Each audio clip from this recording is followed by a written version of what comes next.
jointly hosted by the Eric and Wendy Schmidt Center at the Broad and EECS at MIT.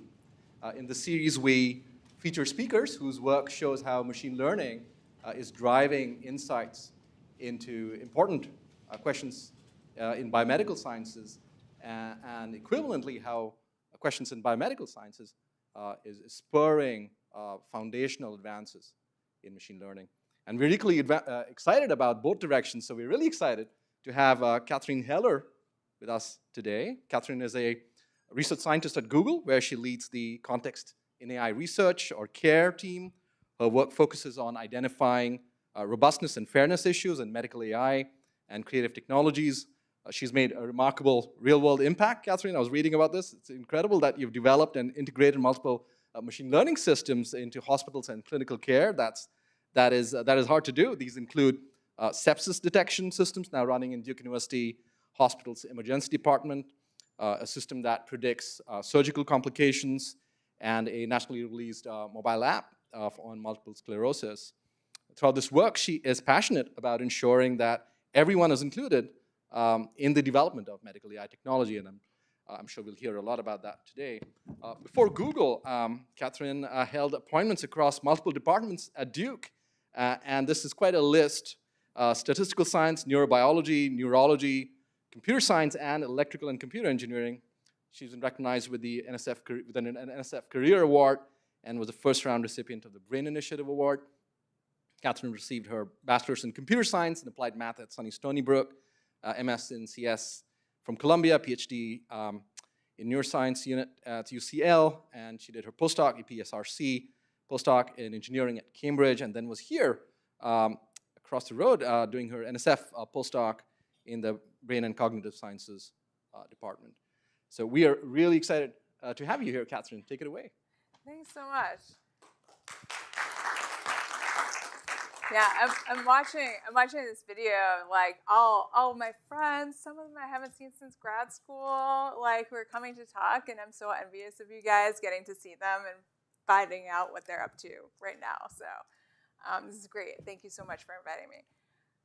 Okay, so I'm Katherine, and I'll be talking about some of the work that we're doing right now at Google. I know I'm here to answer people's questions on sort of like the academia industry sort of spectrum, because I've experienced both sides of that division.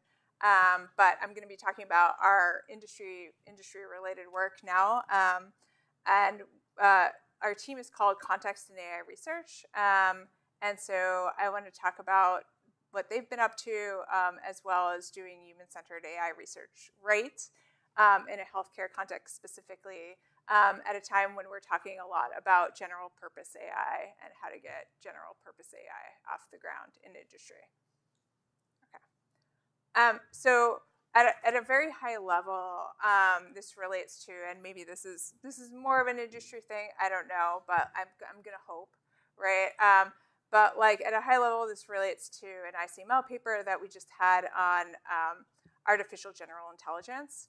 And it was a position paper this year at ICML, and we asked in it the community to stop using AGI as the North Star of AI research. And so we talked about many of the ways in which AGI enhances known issues via what we call traps. And I'm not going to go into great detail about it, but they're all there for you to see. And so a lot of it comes down to a lack of definition of what AGI is, and how it obscures worthwhile scientific, engineering, and societal goals. And our work really advocates for specific definitions and metrics, and particularly those that are inclusive of diversity of experience and knowledge that people have. So that's what you're going to see from a lot of this talk. I'm going to focus on a healthcare context, right? So everything that I'm going to talk about is related to health, but always with specific definitions and metrics in mind. Okay, so this is our team. This is the CAREER team at Google. We're a group of people who are dedicated to developing and evaluating AI systems that are grounded in real-world contexts and use cases, with a focus on solutions that promote equitable outcomes. Having equitable outcomes is really, really important to us. and really important to the sort of the broader team that we're in at Google. Outreach and inclusion are central to our work and everything that we do. And here I'm going to talk about, again, about the healthcare context specifically. Okay, so I'm going to start with causal modeling specifically because it's pretty central to formalizing our questions and concerns and their solutions.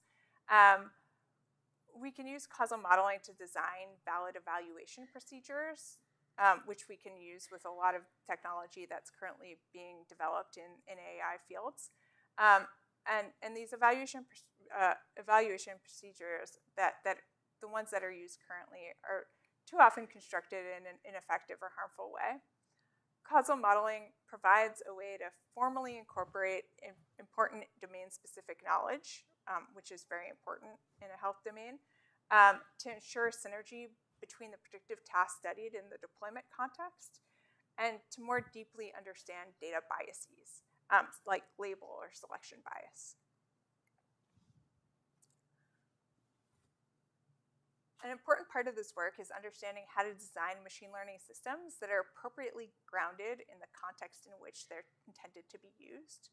So this means clearly defining the intended use case and the target population. Later, we're going to see a classifier that identifies dermatological disease in images. And so for this, for example, we'd want to define how that model is going to be used in a clinical workflow, what the clinical setting is, for which populations it's intended to be used for. Ideally, we can use this sort of reasoning to develop contextualized statements about the downstream impacts of the models that we develop.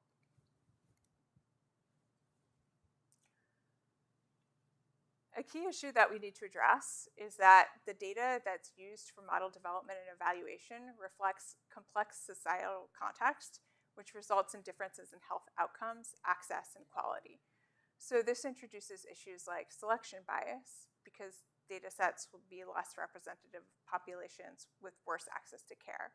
And if utilization of healthcare, for example, is used as a proxy for the need for healthcare, as we've seen in a lot of different papers, this is going to result in a worse proxy for patients with poorer access to care. So we see this all the time in terms of like we're deciding on who needs this healthcare by looking at who's used it in the past, and all kinds of bias-related issues come into play. Here we're going to focus on issues that arise with basic evaluations of model performance across subgroups. So we discuss where we're interested in evaluating performance across subgroups defined by attributes like race or gender. But these can apply to any kinds of related contexts. So it can be different races, different genders, but it can also be different socioeconomic groups. It can be living in different places in the world, that kind of thing. Even in the best case where we have representative data, comparison of model performance across subgroups can be misleading because the optimal performance tends to differ across subgroups and can be just explained by differences in data distribution across those subgroups. So I'll explain more about what this actually means in a second. But we can consider this to be a false positive fairness violation. Okay, so here we look at some of the most common classes of fairness criteria that include demographic parity and equalist odds. Demographic parity asks that model predictions be independent of group membership, and equalist odds asks that demographic parity hold conditioned on the outcome.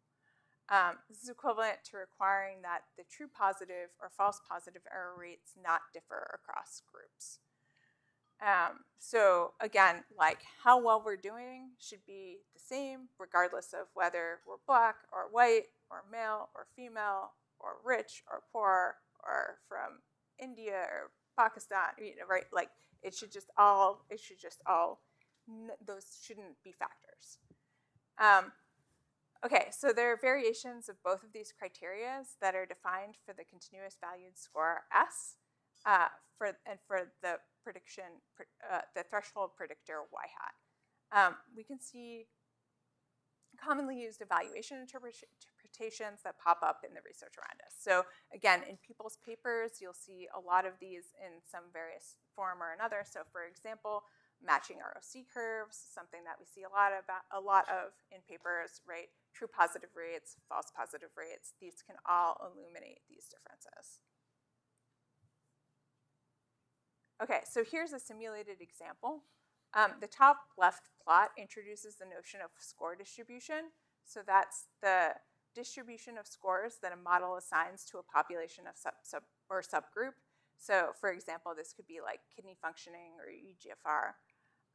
For a given threshold, the classification rate is the fraction of patients whose scores exceed the threshold, and thus would be assigned a positive prediction. So in the plot, the threshold is the dashed vertical line, and the classification rate is given by the area under the curve to the right of the threshold. The classification rate is also shown in the bottom plot. It's just plotted there, right? And then separately in the middle and right columns, we have the negative and positive class respectively, like people who do or don't have kidney disease. And so as we slide the threshold from left to right, the false positive rate in the middle column goes to 0, and the true positive rate in the right column goes to 0, in keeping with the underlying distribution, right? We're classifying fewer and fewer people as having the disease. So now, if we have two distributions, right, because we have multiple subgroups, the blue and the brown distribution, two separate subgroups, we can see how we get evaluation fairness problems. The distribution inequality creates gaps, so you can see those gaps in the bottom plots. A classification rate gap or an outcome-dependent false positive rate or true positive rate gap signify that for the same threshold, these rates are different across different groups. And so what's optimal for one group isn't necessarily optimal for another group, right? We look at the distribution of scores, we see that we have a gap, we can identify that and flag it. So to better understand and model the different kinds of shifts and differences that we see, we can use causal graphical models representing the kind of independence and conditional independence structure that we saw in the table a couple of slides back. Not only are we capable of formalizing the shifts given here, but also things like selection bias, label bias, and other kinds of confounding. And I'm going to refer you to the work of Stephen Full, who is somebody who I work with, in order, if you're interested in this line of work, to get more details and to check out some of their papers. So one specific CARER team example of bias resulting from distribution shift can be seen in a NeurIPS paper that we had a couple of years ago. Assuming that we develop a fair model, we need to understand whether fairness transfers to the deployment environment. So all the time, machine learning practitioners run into problems where it's like they've developed a model, they've trained and tested in one particular circumstance, and then they think they've captured a causal mechanism, and so they can easily transfer to another, and then that turns out not to be the case. And this is a failure mode for machine learning. Quite commonly, we haven't actually captured the causal structure that we think we're capturing. We've captured something else about our particular environment. And so we want to be able to recognize that. So if model A is fair in hospital A, will it be fair in hospital B? Or if it works for one race, will it work for another? So what you see here is a study in dermatology predicting a whole bunch of skin conditions from images. There are two different clinical environments. One, the one that was trained on, was teledermatology in the US, and the target is clinic. It's a clinic, and it's taken from in-clinic patients in Australia. And so this involves a shift on demographics and also images and labels. And you can see the shift in demographics on the left-hand side, right? Men and women, ages of the patients, et cetera.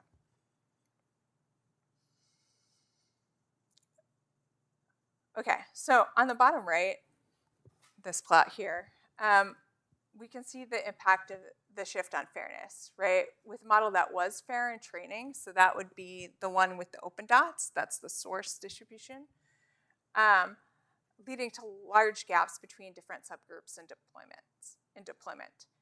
So in particular, age, right? So if we look at, here, I'm gonna walk over.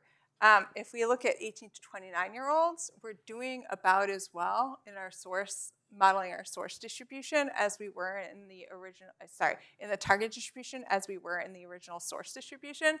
Whereas if we look at people who are 65 and older, we're doing much, much worse. And so this leads to different fairness outcomes for those two groups of people. Okay, so recently we looked at evaluating large language model question answering around answers to health questions. So this work led to evaluation done on the MedPOM2 model, which you can see. The user in MedPOM2, the user asks questions like, can incontinence be cured? And the model gives a particular answer, right? So this is like the kind of common thing that you see with a chatbot. MedPOM is Google's particular medically related, well, it was their old medically related chatbot model. And so we look at assessment on a system like MedPOM, and we have a Nature Medicine paper looking at assessing MedPOM for disparities between different demographics and bias that might insert itself within a MedPOM context.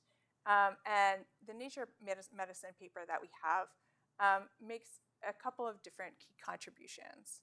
The first contribution is that it develops new rubrics for the assessment of equity-related biases in LLM-generated answers to medical questions. So this includes 3 modes of evaluation: independent, pairwise, and counterfactual, and I'll show you causal models for them in a second. But there are also 3 kinds of raters: clinical raters, equity experts, and regular consumers. And then after we develop these rubrics, we collect new data sets. We've collected 7 new data sets that are enriched for equity-relevant domains and which are documented and released. And lastly, we run an empirical study with MedPOM. This is the largest human evaluation study to date, or at least it was when the paper came out within the last year. It includes assessment questions and data sets which allow for identifying previously unknown limitations, and it also exhibits different modes of evaluation and rater types which allow for probing dimensions of bias. Okay, so first up, I'm going to go through those steps one by one, right? So first up is rubrics. So in order to understand fairness and equity challenges in a health context, a rubric has to be developed to understand what the definitions of these terms means. So like, what is fair, right? Like what fairness means, big open question, right? It could be a lot of different things. And so in order to tackle that, we want to ask a whole bunch of different people, like physicians. Okay, so we want to know how it's related to practical medical systems, what dimensions are relevant to measure. And so we get a bunch of physicians and we ask them. And we look at MedPOM prompting, and we try to understand what kinds of bias might crop up in the answers. And so we do this using the kinds of causal models that we've seen in the previous slides. And so we captured 6 different dimensions of bias through our procedure. And they're shown on the slide on the right-hand side. And so just briefly, the first 2 dimensions captured the idea that the outputs should be accurate and inclusive of the experiences and perspectives of all groups of people. The 3rd dimension captures stereotyping. The 4th dimension assesses whether outputs presented appropriate social and structural explanations for health disparities. The 5th dimension deals with the idea that some of the questions are explicitly adversarial, and potentially contain a premise that's itself problematic in terms of presenting content that contains misinformation, offensive or stereotyping content, etc. And last, we aim to assess whether potentially acting on an output could lead to disproportionate withholding of opportunities or resources. And so, as I mentioned, we introduced 3 versions of assessment, of the assessment rubric that can be used for different types of design. These are independent, pairwise, and counterfactual, and I will briefly show you what these rubrics look like. So here's the rubric for independent assessments. The main thing to notice is that the dimensions of bias that we define show up as options for the raters to annotate when flagging an output as containing bias. Independent assessments ask about whether the answer contains bias, just straight up, one question, one answer. Pairwise rubric assessments look at relative bias between two alternative scenarios, right? So it's like you have a question, here's answer A, here's answer B, which one do you like better, which one do you think contains less bias? And then counterfactual assessments ask about the ideal versus the actual answers. And so what I mean by this is like actually the prompt can change. So instead of having a white person, you can have a black person inserted into the prompt, and then you can evaluate what kind of bias you think comes out of the answers to those prompts. Okay, so using the metrics that we discussed, that we collected from physicians amongst the axes of bias that we discussed, we collect the equity MedQA data sets. So that's a collection of 7 data sets of adversarial questions, and a few thousand of them are unique questions. As mentioned, the purpose of the data sets is to probe for potential bias with prompts that plausibly would lead to problematic outputs. So again, we expect more problematic outputs than you would normally find using an LLM. Each of the individual data sets was collected for different types of adversarial questions and are derived through a variety of methods, both manual and semi-automated. So for example, one of the data sets is topically enriched for content related to health inequities in the US, and another one focuses on tropical and infectious diseases. So this table gives the details of all of the data sets. For additional details, you can read our Nature Medicine paper or, again, talk to Stephen.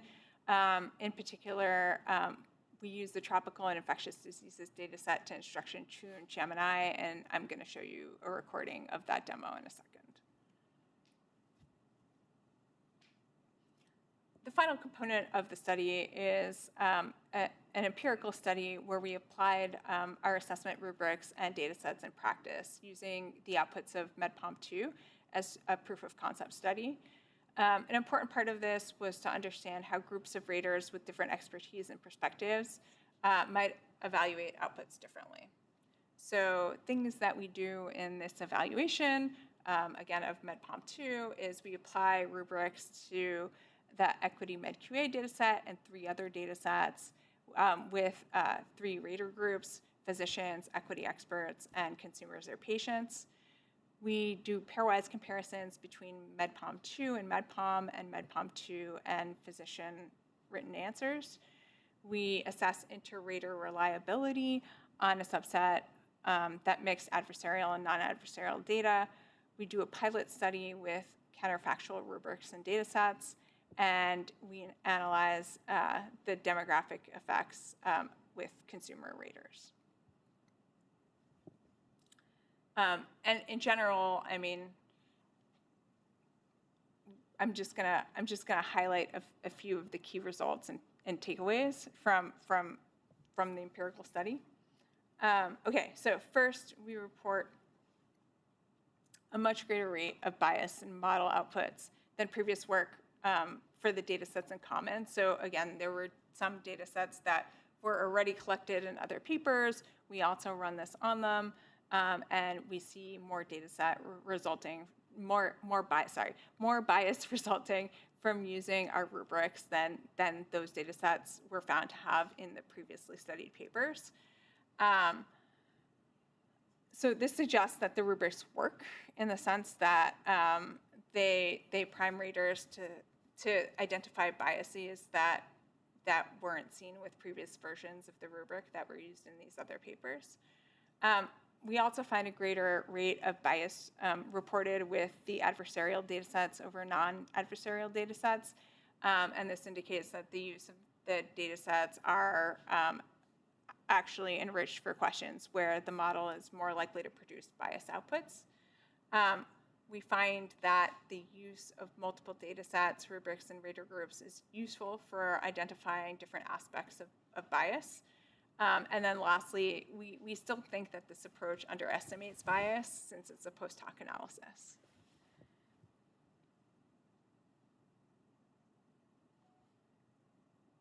Okay, so that basically concludes what I have to say about our health equity toolbox.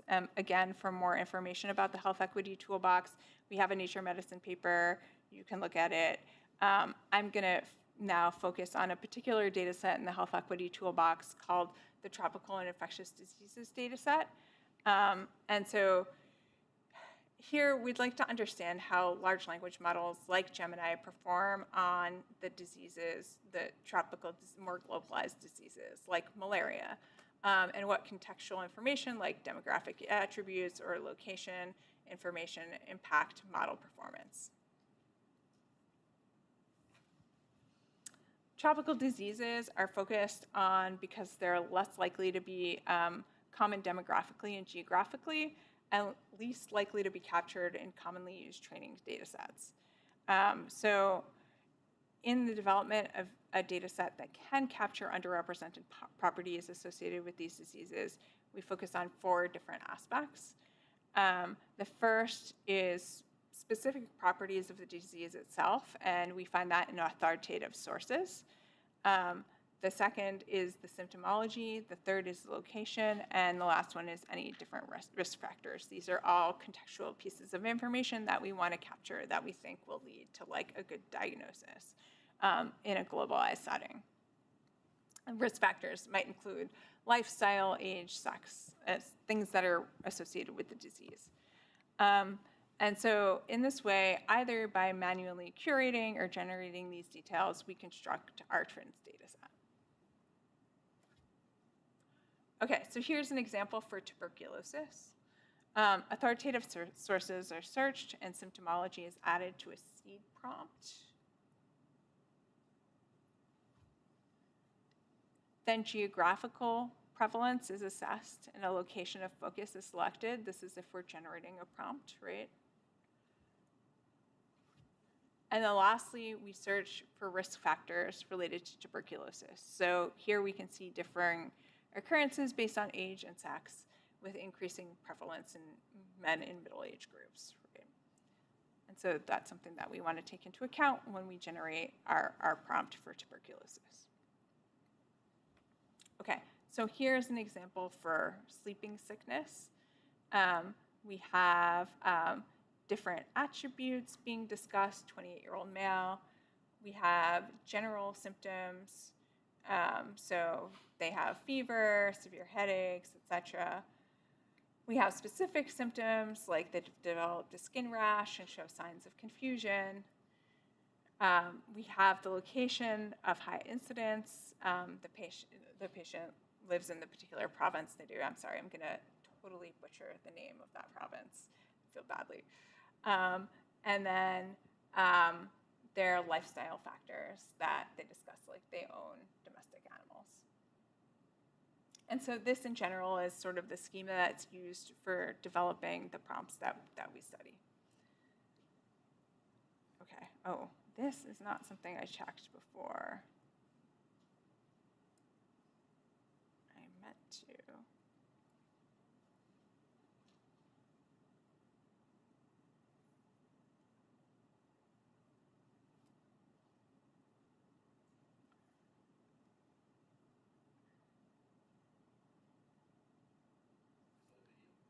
It's a video, yeah.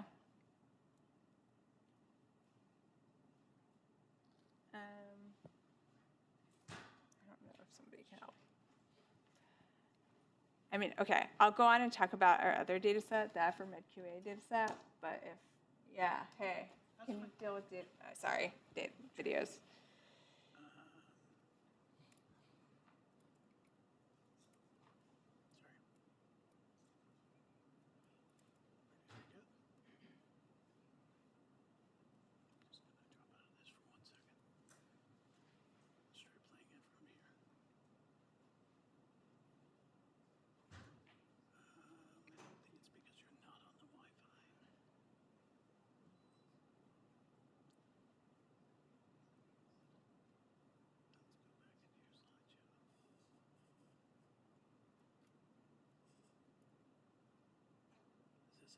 Yep.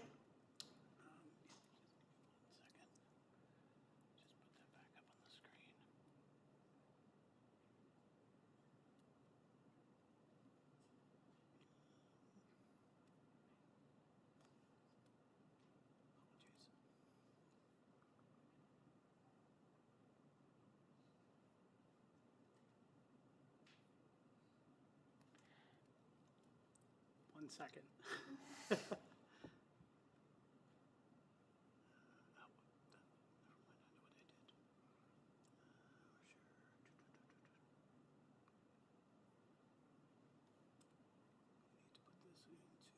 There we go.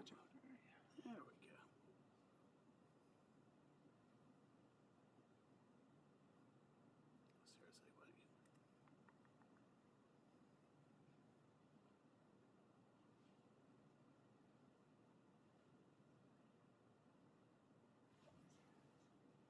Yeah, I think you just hit search, but yeah.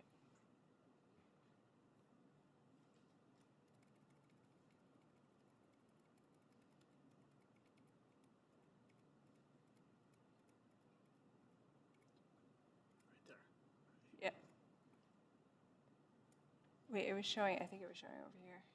Yeah. I don't know how you started though. There you go. Okay. Okay, well, sorry, this is gonna be, I usually speed up this video. It's gonna be slow. But like the person, so okay, so this is an example of Gemini being tuned, instruction tuned with the queries that we generated for the trends data set. And so the person enters their demographic information, they're a young woman from Dakar. They enter any risk factors that they have, right? So this could be that they slept with a mosquito net, without a mosquito net. And then they enter all of the symptoms that they're currently experiencing. So fever, fatigue, sore throat, etc.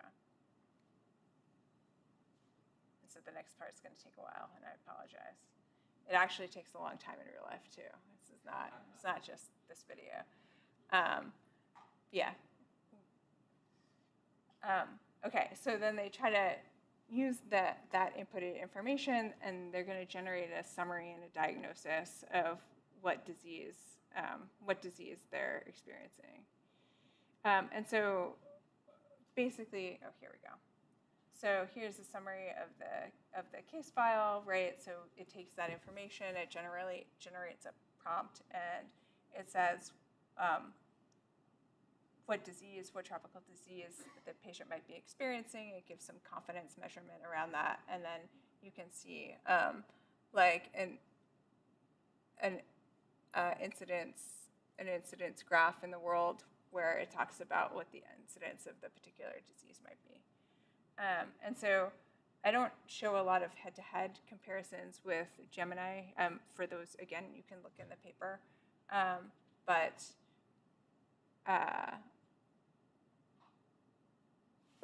we will just take it for granted that this is substantially improved. Okay. Sorry. We won't take it for granted. You can look in the paper. It is substantially improved. I have plots there.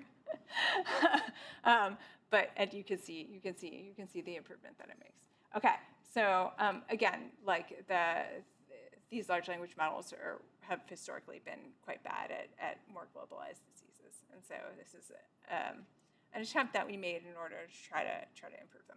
Okay, the next one that I'm going to talk about is the largest study to date on African healthcare.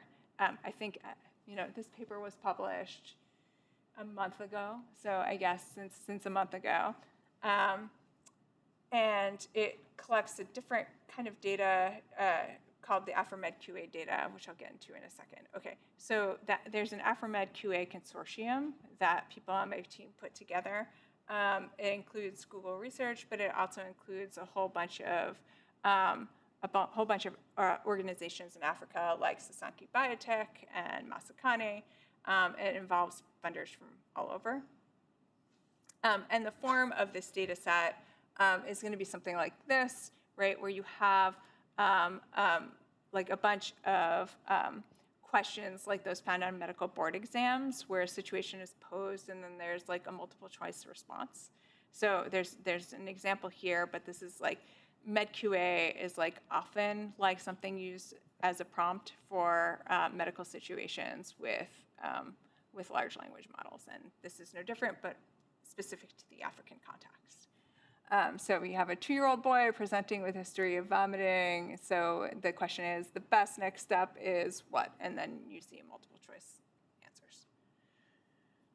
And so the LLM answer and rationale is given and then rated by experts along relevant axes, such as quality or how well it reflects an African context.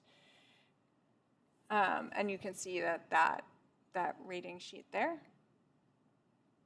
And that's collected together, and that makes up the AfriMed QA dataset.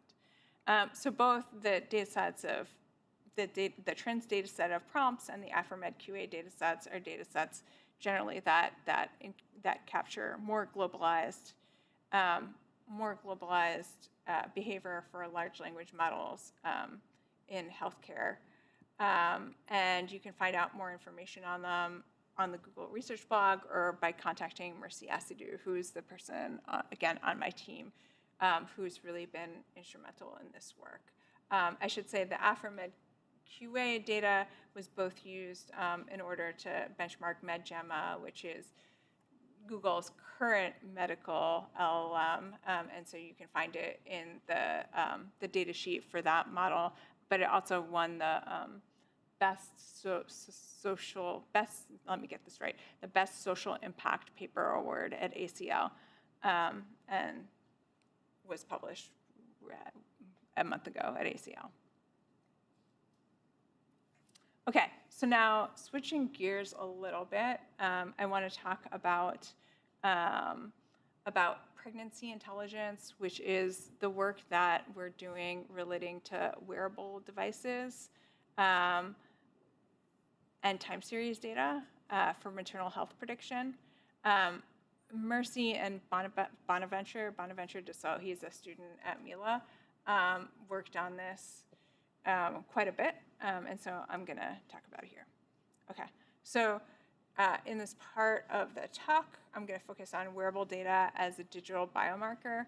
Time series data set, wearable data gives time series data sets which are measured from wearable devices that you find via Pixel Watch or via Fitbit, and they present very extensive longitudinal passively collected data that can potentially enable discovery of unknown biomarkers.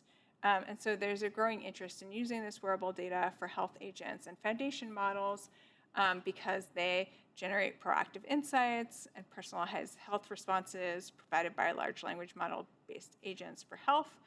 And they create time series foundational models that they allow the creation of time series foundation models that can scale up multimodal LLM use. Okay, so so wearable data can be of great use for maternal health.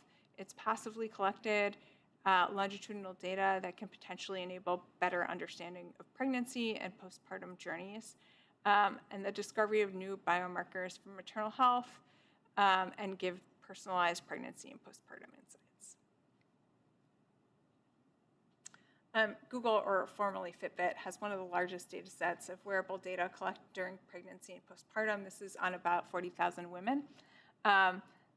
There's infrastructure that allows for rapid prototyping and experimental launching of LLM verticals. Pregnancy presents significant changes in biometrics, which can differ from pre-pregnancy baselines and recommendation systems, and agents need this knowledge to provide accurate insights. We're working towards the development of a maternal health subagent with the ability to improve accuracy of Gemini activity and sleep recommendations. Okay, so in particular, in our work, we were interested in predicting postpartum mood disorders from multiple collected time series. So the rest of this part is going to focus on mood disorders.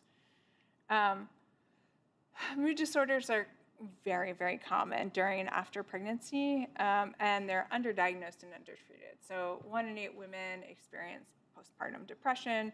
There's a 3 times higher likelihood of suicidal behavior.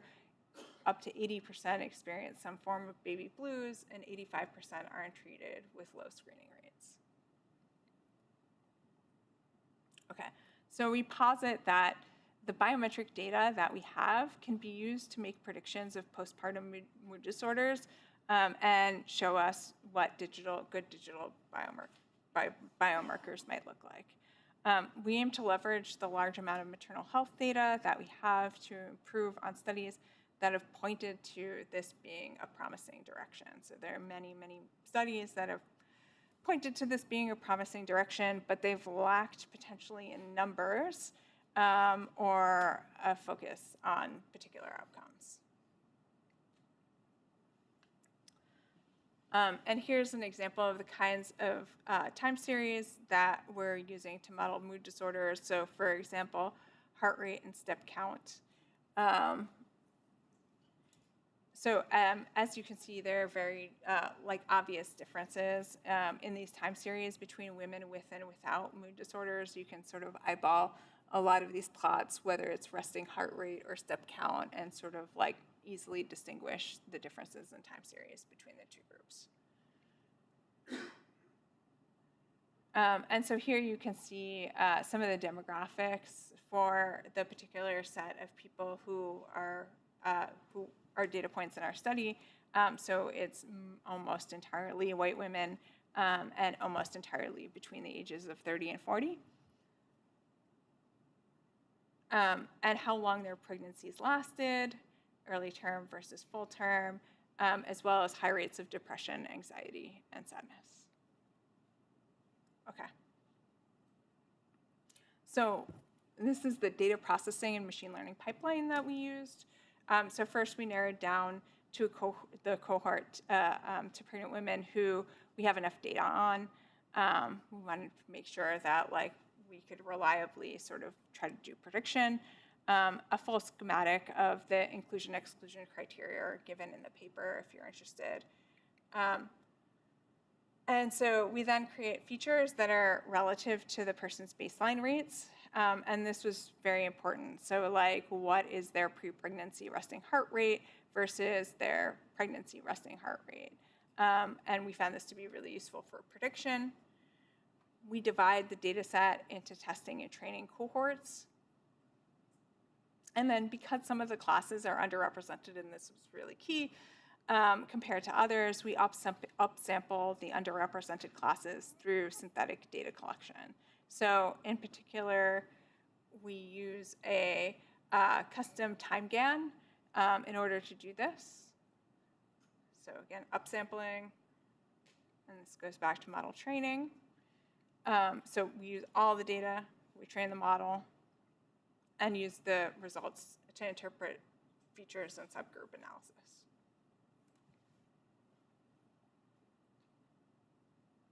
Okay, so, and we were able to successfully do quite a good job of predicting mood disorders from this methodology, from this pipeline. And so you can see some of this in the bottom row of plots. The model that we ended up using was a time GAN. That's a generative adversarial network specifically for generating time series data with some modifications. Most importantly, a non-stochastic latent space mapping for upsampling the less well-represented classes.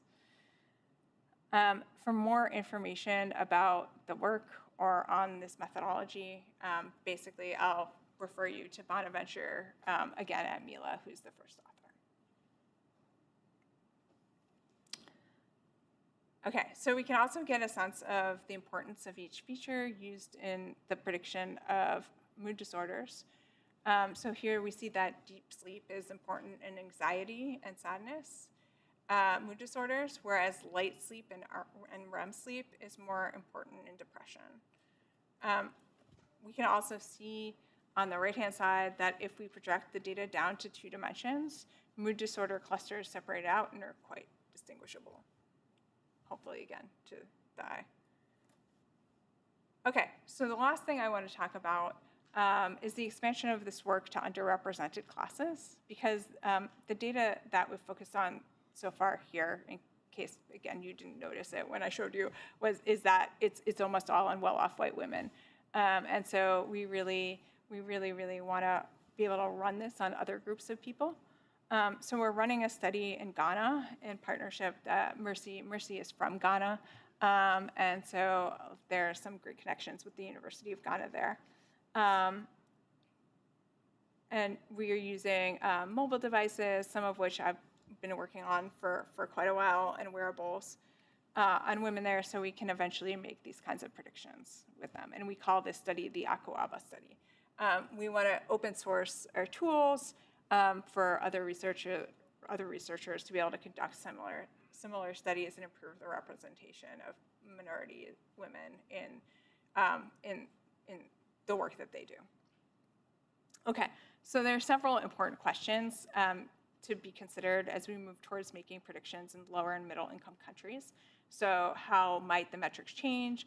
What are the impacts of demographics and geolocation in general? Is this even feasible for LMICs? As well as things that we can measure that weren't necessarily available in the previous data set that we had access to. So like, is there a positive behavior change from the activities of our mobile phone? And so the passive signals collected are given here in this bubble, and they include things like sleep, activity, heart rate, variability, etc. Again, all off the wearable. And so there's also data that's coming from the set of mobile activities itself, like the surveys, as well as clinician-reported outcomes.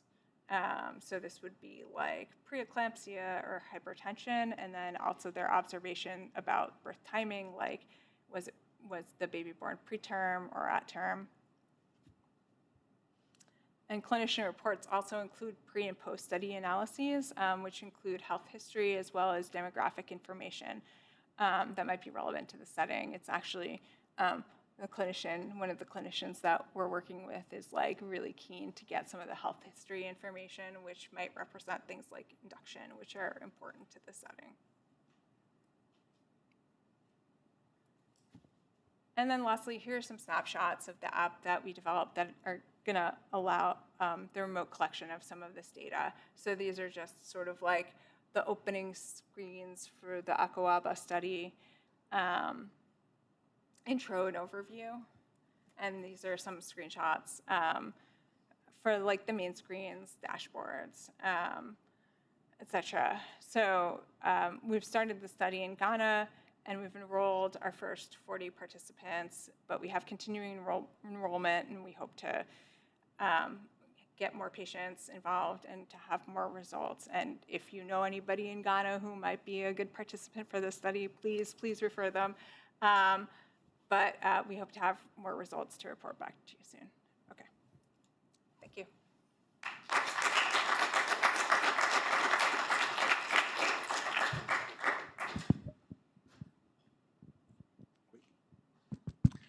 Thank you, Katherine. That was fantastic. I'm sure we have a bunch of questions. I could probably get you started on a few. I was very curious about the policy aspect of it in terms of actually implementing it. You know, for example, how does one establish deployment thresholds? If you have, for example, a bias of 13% recognized by your evaluation system, are there thoughts around who would then decide if 12% is too high? Are those things that your group has been thinking about? Yeah, no, it does. It makes a lot of sense. It's No, I think my group has been thinking more about how to accurately report this as opposed to like how to make the decisions about what to deploy. That's right, because like policy and particularly in an industry setting is like often controlled by other people, right? And so there are like execs who make that decision, and that is not necessarily really a decision. And there are policy people who are specifically employed to do that. So there's like in this setting like a real breaking up of different job roles, right? And so our job is more sort of like on the science information end and less on the like, yes, we're going to do this, or no, we're not going to do this kind of end. Yeah, that totally makes sense. We have our own personal thoughts, but. Yes, of course. And in terms of the role of, in terms of the ability for you to go back to the training data, like are you able to identify the biases going back to the training data and see whether you can eliminate that at the training data stage, or is that hard fundamentally?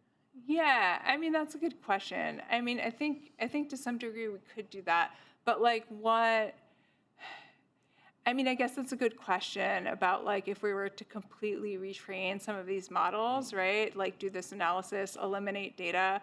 I think this is something that like pre-training teams are looking into quite a bit. But I think it's relatively unknown generally in generative AI land, like what exactly the removal or addition of specific data points gets you, right? Like if there's not a fixed answer to that, but I mean, I think that is an area of like further research, or can we do some kind of like influence discovery, right? Like influence functions. Can we learn the right influence functions to detect like what data point might actually be making it behave in a certain manner? I think that would be really, really interesting to find out. And the 6 dimensions that you identified, have there been any thoughts on whether you could potentially bake that into a loss function itself, such that you can eliminate bias in the model loss function, or is that not? No, I mean, that is interesting, and we're trying to do work where we're coming up with evaluation procedures, and you're right. I mean, in order to, this is not for collecting data where you have clinicians like in mind, but if you're trying to do something automated, you're right, you need to be able to come up with a metric. And we're in the process of trying to work with people to do it, but like I don't know that it certainly wasn't done for this work, if that makes sense. Makes sense. Great. Well, I'll hand it over to the audience if you have questions going in. Oh, so I work in the cancer program here, and something that I'm thinking about patient stratification in terms of patient populations is always clinical trials, right? Because there are a lot of people who might be eligible for certain kinds of clinical trials that are not necessarily taking part in them if they might want to. And there's, there are efforts in expanding this. And I'm wondering if you have thought about ways to use these kinds of advancements in understanding where these kinds of biases come from to help do some kind of matching in that regard. Yeah, I mean, okay, so are you like thinking like, when do I know if for example, one question that say like people at Fitbit or other places have been interested in quite a bit is like, how do I know when I need to collect more data on a particular kind of demographic? Is that the kind of thing that you're thinking of? Sort of, but also in reverse, where like if you have someone who is eligible maybe for a number of different clinical trials, how might you want to sort where they might go? Yeah. Based on availability and what kind of demographics they might need and that kind of thing. I think that there are a whole bunch of really good questions around. I hadn't even thought of that until now, but yes, you're right. You have a person actually, and it's not the other way around necessarily. I mean, to some degree, they can go out and collect more data, but you're right. Often you're presented with a person, and you need to know where to sort them. I think that there are. I mean, the short answer is going to be no, right? Like I haven't done that. Like the opposite of that is something that I've been trying to do for a long time. the way that you've cast it is, again, like something a little bit novel to me, but also makes sense. I think that there's a lot of room here for the improvement of clinical trials in general, right? Like in general, I mean, the best I can say is to make a plug for, in general, the people who make up like all of our clinical trials should be being determined through methodology like this. There's no reason that shouldn't be happening, right? Like you should be able to like do all kinds of like assessments where you're like, okay, I think that this particular, like there are also sort of like pairwise things where we're running into too many drugs needed to be trialed head to head with like, you know, that then we can actually pay for in staff, right? And we should be able to use things like this in order to point us to promising like clinical trials that we should be running and running those. Why that's not happening, I don't know. I think it's a funding issue. People who talk to me today are not going to be surprised to hear me say that. I think there's a real funding issue out there. But yes, absolutely, you're correct that should be happening, and it's not. I mean, in terms of like the particular demographics and bias for clinical trials that are already being run, again, I would love help at Google, like to be able to actually explore that, because I think it's super important and actually really valued in a lot of different contexts. I think it's actually one of the more important questions facing Google right now, in my opinion, because it applies not only to like medical clinical trials, but even things like, again, not sure which way it goes, but like things like, when do we know when we've like collected enough data on a particular language to be able to do like Google translation well and things like that, right? Like even outside of a clinical trial setting. But yeah, I mean, lots of open questions there, and they're great, and I highly recommend doing more research in this area. Thanks for the really interesting talk. Is there like a fundamental difference between, say, like model fairness and model generalizability beyond just fairness being more about like sensitive attributes? So would you go about those problems differently, or are they basically like very similar? It's just as you were going through the talk, that's kind of what I was just wondering. Yeah, so I think in a lot of our work, we treat a lot of model fairness questions as questions which can be derived by looking at sort of like the causal structure around sensitive attributes. Is there something particular that you had in mind that can't be linked to an attribute that you think should be? No. So I think in general, we try to take a lot of these questions around fairness and sort of link them to attributes in general. Like they don't have to be attributes of a specific race or gender, but to say there are some attributes of this particular class, and we're going to look at those, and then we're going to use things like false positive and true positive rate gaps in order to identify when there's a problem. I think solutions are coming, right? Like, but we can at least, that's a well paved path for thinking about identifying issues.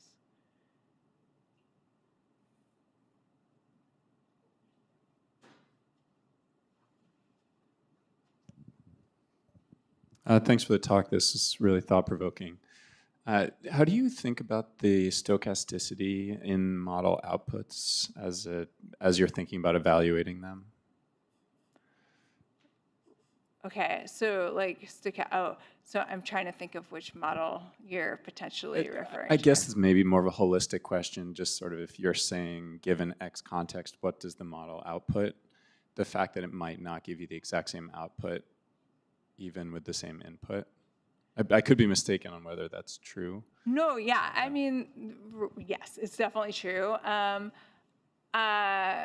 So I think there's like some amount of variability inherent to all of this. That's correct. I think that if you think about things sort of like in probability distribution land, you're kind of saying you think that this is modeled well, say like by a particular probability distribution. You could represent a class with a probability distribution, and then you expect the variability to fall within sort of like the variance, say, like of that specific form of probability distribution. And I think it's in that context generally that we think about different classes or different variables from which we do this.